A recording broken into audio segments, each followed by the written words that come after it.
సోదరులారా, ఇది రాష్ట్ర చరిత్రలో ఎప్పుడూ జరగనటువంటి ఒక కార్యక్రమం ఇవాళ వనజక్క సారథ్యంలో జరుగుతూ ఉంది. ఒక ఆడబిడ్డ సారథ్యంలో ఇది జరుగుతూ ఉంది. సంతోషం. ఎందుకు వనజక్క ఒక ఆడబిడ్డ కోసం ఒక తెలంగాణ రాజ్యాధికార పార్టీ 6 నెలల నుంచి మనం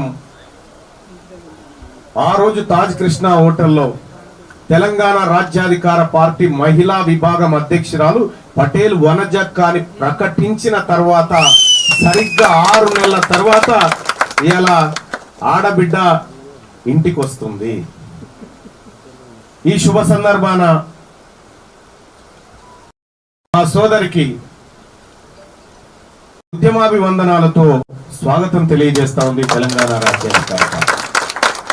అలాగే వనజక్క అడుగులో అడుగు వేస్తూ ఇక్కడి వరకు వచ్చినటువంటి అందరికి కూడా మరొకసారి ఉద్యమాభివందనాలతో పాటు మేడే శుభాకాంక్షలు కూడా తెలియజేస్తాను. సోదరులారా, ఒక రాజకీయ పార్టీ ఇవాళ ఇటువంటి కార్యక్రమం చాలా అరుదుగా చూసినాం. అసలు లెఫ్ట్ పార్టీలుగా అనేబడేటువంటి కూడా ఇటువంటి వేదికలను తయారు చేయలేదు ఎక్కడ కూడా. ఇవాళ తెలంగాణ రాజ్యాధికార పార్టీ ఇది ప్రజల పార్టీ, ఇది మెజారిటీ వర్గాల పార్టీ అని చెప్పడానికి ఈ వేదిక ఒక సాక్ష్యంగా నిలిచింది. గతంలో అడవి నుంచి జనంలోకి వచ్చినటువంటి సందర్భంలో ఈ జనారణ్యంలోకి వచ్చిన తర్వాత అనేక హింసలకు, అనేక ఒత్తిళ్లకు, అనేక వేధింపులకు గురై అతలాకుతలమైపోయి ఈ సావేదో ఆడదచ్చిన ఒక న్యూన్యత గురైపోయి బతికినటువంటి అనేక మంది అన్నలను, చెల్లెలను నేను ఎంతో మందిని కలిసినా, ఎంతో మంది సాధక బాధకాలు విన్న తర్వాత నేను చాలా సార్లు నా న్యూస్ లో అప్పీల్ చేసిన, అన్నా అక్కడ వేదిక డిస్టర్బ్ అయింది, ప్రజాక్షేత్రంలో రండి, ఇక్కడ మరో పోరాటం ఉన్నది, మీరు చేయాల్సినటువంటి పోరాటం ఇక్కడ బాకీ ఉన్నది, దానికోసం వేదికను సిద్ధం చేస్తా ఉన్నామని చెప్పి అనేక సార్లు అప్పీల్ చేయడం జరిగింది. ఇలా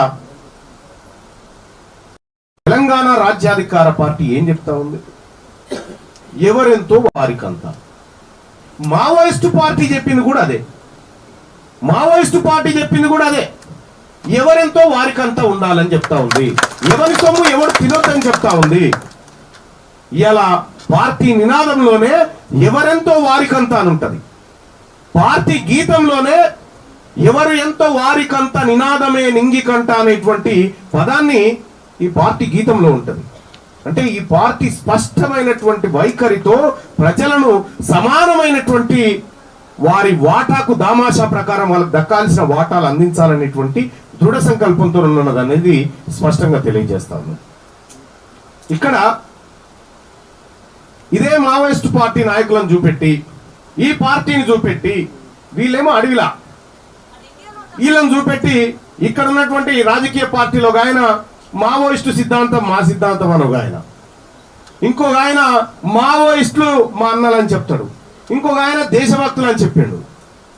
ఇక ఎవరి నోటికి ఎట్లా వస్తే అట్లా వాళ్ళని ఎట్లా వాడుకోవాలో అట్లా వాడుకున్నారు మావోయిస్టులని. కానీ మావోయిస్టులని వాళ్ళ ఆలోచనల్ని, వాళ్ళ సిద్ధాంతాలని అసెంబ్లీ గేటు దాటి లోపలికి కూడా పోనీయలే. వీళ్ళు వాడుకున్నారు తప్ప ఎవరు కూడా దాన్ని లోపలికి రానియలేదు. ఇలా చాలా మంది సపోజ్ సీతక్క లాంటి వాళ్ళు ఉన్నారు. సీతక్క కంటే సీనియర్ దళ కమాండర్ అయినటువంటి మా అక్క వనజక్క ఇలా మా పార్టీకి పెద్దక్క. అలాంటి వాళ్ళు ఎంతో మంది ఇవాళ తెలంగాణ రాజ్యాధికార పార్టీలో చేరుతున్నారంటే ప్రజాస్వామ్యయుతంగా ఎన్నికల గోదాలోకి దిగి ప్రజల ఆకాంక్షలను నెరవేర్చేటువంటి బాధ్యతాయుతమైన యుద్ధంలోకి వీళ్ళు వచ్చినందుకు వీళ్ళందరినీ కూడా మరొకసారి ఆహ్వానిస్తూనే తెలంగాణ రాజ్యాధికార పార్టీ మావోయిస్టు పార్టీ పేరును వాడుకోవడానికి కాదు, వాళ్ళ ఆశయాలను నెరవేర్చడం కోసం వీళ్ళని తీసుకుంటుంది. వాళ్ళు అక్కడ చేయలేక మిగిలిపోయినటువంటి అంశాలన్నింటినీ ప్రజాక్షేత్రంలో వారి చేతనే ప్రజలకు చేయించేటువంటి కార్యక్రమాన్ని తీసుకుంటా ఉంది. చాలా మంది నిన్నటి నుంచి ఒకటే ఆరా, పోలీసుల ఆరా ఓదిక్కు, ప్రభుత్వం ఆరా ఓదిక్కు, మీడియా వల్ల ఆరా ఓదిక్కు. ఏంది ఇట్లా ఈ మాజీ అడవిలో తిరగాల్సిన వాళ్ళంతా బషీర్బాగ్ ప్రెస్ క్లబ్ కాడికి వస్తా ఉన్నారంట. ఎవరు వీళ్ళంతా? ఎందుకు వీళ్ళంతా ఒకటైనారు? ఈ దళ సభ్యురాలు ఎవరైనా ఆలోచి స్టార్ట్ చేసిరు మెల్లగా, దళ నాయకురాలు ఎవరైనా. ఏందన్నా ఇది? మా వాళ్ళు ఫోన్ చేస్తా ఉన్నారు, ఈ పోలీసు వాళ్ళు ఫోన్ చేస్తా ఉన్నారు, బయట మస్తు కార్లు పెట్టుకొని ఉన్నారు పోలీసు వాళ్ళు. అంటే నేను అది చూసినాక ఈ సభ సక్సెస్ అయినట్టుందని నేను అనుకుంటూ వస్తా ఉన్నా. అంటే ఒకప్పుడు మన అర్ణక్క వేదిక మీదకి రావాలి. ఆలస్యంగా వచ్చిన అర్ణక్కకు స్వాగతం. రండి అక్క, ప్లీజ్ వెల్కమ్, ప్లీజ్ రండి. రాజు అకామిడేట్. ఇక్కడ ఒకప్పుడు ప్రజల కోసం పోరాడుతున్నటువంటి ప్రజాశక్తులను ఎన్కౌంటర్ చేసి హింసలకు గురి చేసినటువంటి పోలీసులే ఇవాళ మన సభ సజావుగా జరగడానికి కావలి కూర్చున్నారా అంటే ఇది ప్రజాస్వామ్యానికి ఉన్నటువంటి బలం అనేటువంటి విషయాన్ని గుర్తించండి. కూర్చోండి అన్నాక కూర్చోండి. బలం. ఇవాళ నేను పార్టీ పెట్టిన కొత్తలోనే ఒక మాట చెప్పిన, వనజక్క ఆ రోజు సాక్ష్యం, ఇక్కడ ఉన్నటువంటి మా దేవల్ల సమ్మయ్య గారు వీళ్ళందరూ కూడా సాక్ష్యం. రేపటి తెలంగాణ రాజ్యాధికార పార్టీ తన ఎన్నికల మేనిఫెస్టోను మాజీ మావోయిస్టులకు ఇచ్చి ఆమోదింపజేసుకున్న తర్వాతనే ప్రజాక్షేత్రంలో తీసుకుపోతామని చెప్తున్నారు. ఇది దమ్ముందా? ఈ మాట చెప్పడానికి ఏ రాజకీయ పార్టీ కన్నా దమ్ముందా? ఎవరైనా చెప్పగలుగుతారా? నెవర్. ఎందుకు చెప్పలేరంటే వాళ్ళ ఈ వ్యాపార దృక్కోణాలు, మా ఏవో ప్రజా దృక్కోణాలు. ఇలా మావోయిస్టుల సిద్ధాంతమే మా సిద్ధాంతం అని చెప్పినటువంటి కల్వకుంట్ల చంద్రశేఖరరావు గారు, నేను ఇవాళ వివరణ ఇస్తా ఉన్నా. ఆ రోజు తీన్మార్ మల్లన్న భారతీయ జనతా పార్టీలకు పోయిందంటే ఆ రోజు నా హత్యకు కుట్ర చేసిరా లేదా ఒకసారి అడగండి. ఆ రోజు నా హత్యకు ఇదే బీఆర్ఎస్ పార్టీ నాయకులు కుట్ర చేస్తే నేను రక్షించుకొని మళ్ళీ తిరిగి వచ్చి ఈ వ్యవస్థను తయారు చేయగలిగిన. ఒకవేళ నేనే కనుక ఏమరపాటుగా ఉంటే ఏం జరిగేదో మీ అందరికీ తెలుసు. ఆ రోజు నేను సర్వైవ్ అయి అడవిలో అన్న కూడా సర్వైవ్ అయ్యి ఎట్లయితే తిరిగి ఉద్యమాన్ని నిర్మించాలనుకుంటాడో నేను చేసినటువంటి పోరాటం కూడా అదే. సోదరులారా, కొద్దిగా భువనగిరి నుంచి వచ్చినటువంటి మిత్రులు ముందుకు రావాలి. మీరు పాపన్న, మీరు శాస్త్రి గారు, వెంకటన్నా, వాళ్ళకి అవకాశాలు ఇవ్వండి. ఇక్కడ రండి అక్క, ఇక్కడ రండి.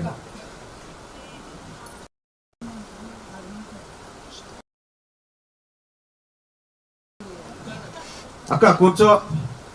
అక్క పాట విన్నారా ఎప్పుడన్నా మీరు? నేను విన్నా. ఎంత అద్భుతమైన గాయని. నేను ఇవాళ సంతోషంగా ఉంది. ఎంత అద్భుతంగా పాడుతుంది. ఆ గొంతు చాలా గొప్ప గొంతు.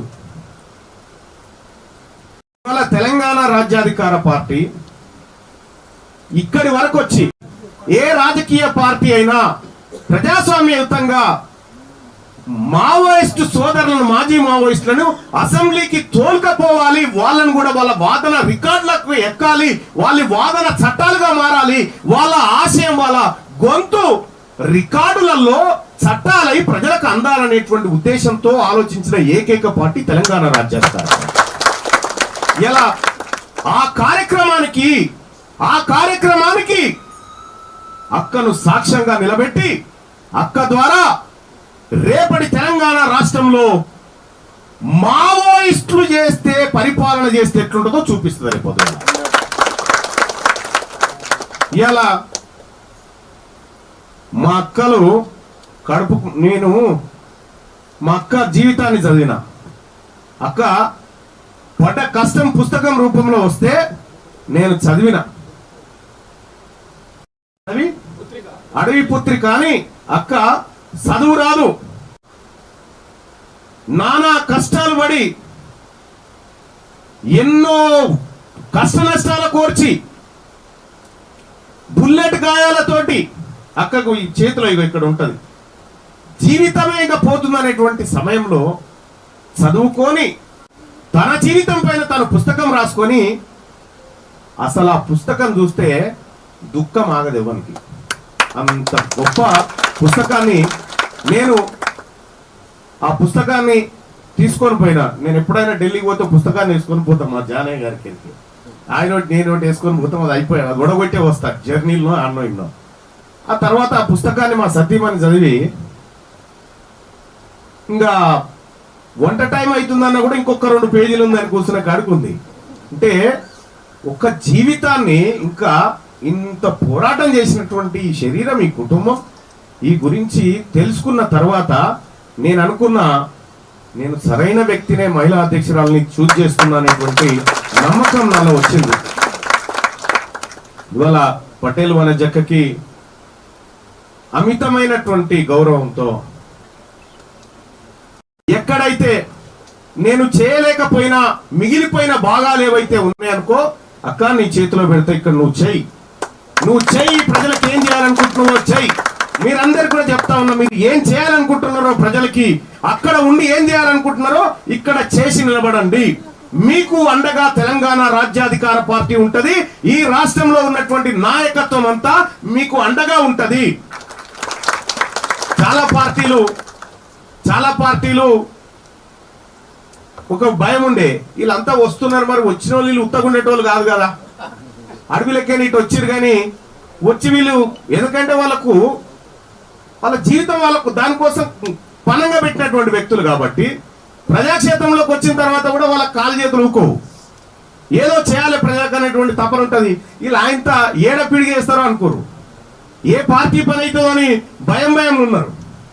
నేనై చెప్తా ఉన్నా, తెలంగాణ రాజ్యాధికార పార్టీ మా అన్నలకు మా అక్కలకు ప్రజాస్వామ్యయుతమైనటువంటి ఎలక్షన్ లో పాల్గొనడానికి ఇది సరైన వేదిక. ఈ వేదిక ద్వారా మేమందరం కూడా రేపు ప్రజాక్షేత్రంలోకి వస్తాం. రేపటి తెలంగాణ రాష్ట్రంలో సుదీర్ఘమైనటువంటి పాదయాత్రను తెలంగాణ రాజ్యాధికార పార్టీ చేపట్టబోతా ఉంది. ఈ పాదయాత్రలో మేమందరం కూడా మా అక్కలందరి చేత ఈ కార్యక్రమం నిర్వహించుకుంటాం. రాబోయేటువంటి మహిళా రిజర్వేషన్ ఎవరికి ఉన్నారో లేరో మాకు తెలియదు, కానీ 33% వచ్చినా 43% వచ్చినా తెలంగాణ రాజ్యాధికార పార్టీలో మా అక్కలకు పోటీ ఎక్కువైపోయింది. ఇప్పుడు సరిపడా రిజర్వేషన్ మాకు ఇవాళ మా పార్టీ నుంచి మా అక్కల రూపంలో దొరికింది.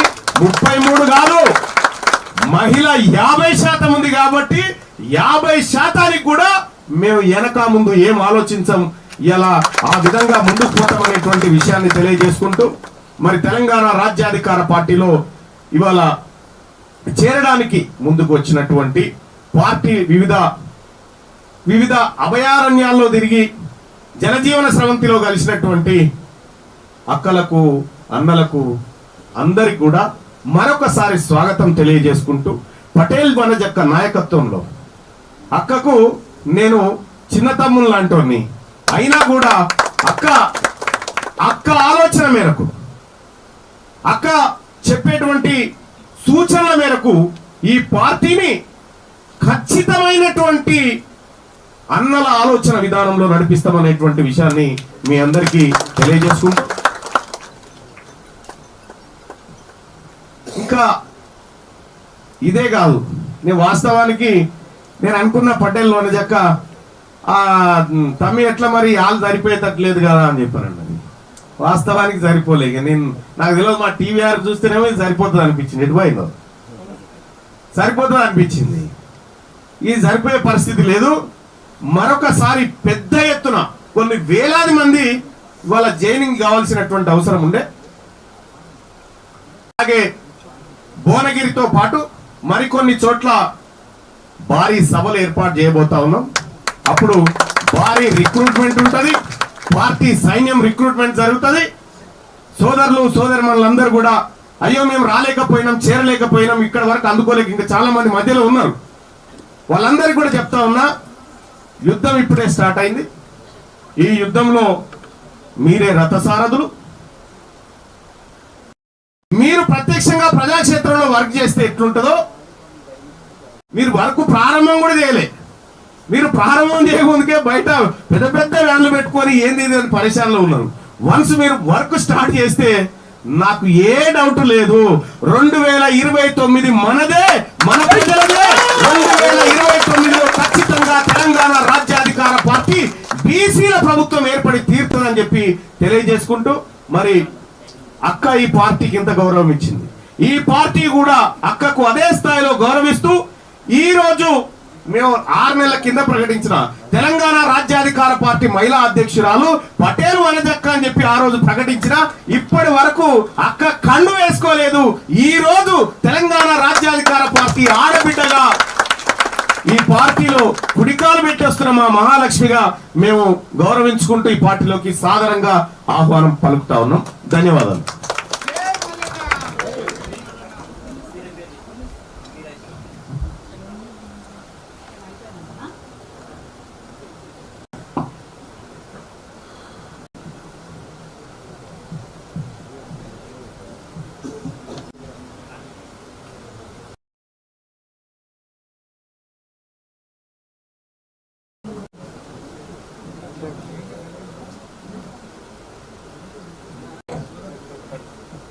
చప్పట్లు గట్టిగా